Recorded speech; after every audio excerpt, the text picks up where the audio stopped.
అన్ని భావాలను ముడిపెట్టి ఆఖరికి సిలువలో దాని నెరవేర్పును చూడగలిగిన కన్నులున్న బోధకుణ్ణి నేను. నువ్వే మతమైనా చెప్పు, ఏ సిద్ధాంతమైనా చెప్పు, అందులో సిలువను చూపిస్తాను నేను. దేవునికి స్తోత్రం. కొంతమంది అనుకుంటారు కోతులను తీసుకొని ఆయన వారధి కట్టడము, సీతను తీసుకురావడమే కోతులు ఏంటండి అని అంటే, బాబు అది చరిత్రలో జరిగిందో లేదో కానీ ఇప్పుడు చరిత్రలో జరుగుతుంది. ఇప్పుడు చరిత్రలో జరుగుతుంది.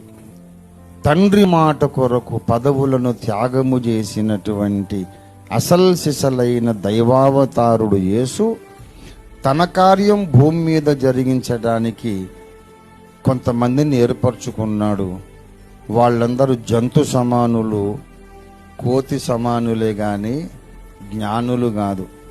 జ్ఞానము లేని కోతి మూకల లాంటి వాళ్ళ మనందరం మన ద్వారా ఆ దైవావతారుడు భూమి మీద తన కార్యాన్ని జరిగించుకుంటున్నాడు. ఇది క్రైస్తవ రామాయణ కథ. దేవునికి స్తోత్రం కలుగును గాక.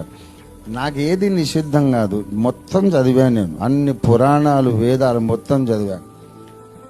రాముడు కోతులను సైన్యంగా చేసుకున్నాడు అనగానే నాకు స్ట్రైక్ అవుతుంది ఏంటంటే, అరే నా యేసయ్య కూడా అందరూ పనికి మానవులను పట్టుకొచ్చి సైనికులను చేసుకున్నాడు. అందరూ యేసయ్య వాడుకున్న భక్తులందరూ యోగ్యులా అయోగ్యులా చెప్పండి? వీళ్ళేం దేవదూత సమానులు కాదు.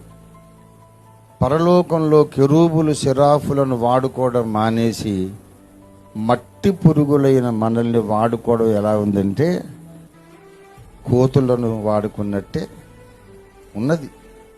ఉపమాన రీతిగా ఇది మన కథ అని నేను అనుకుంటా.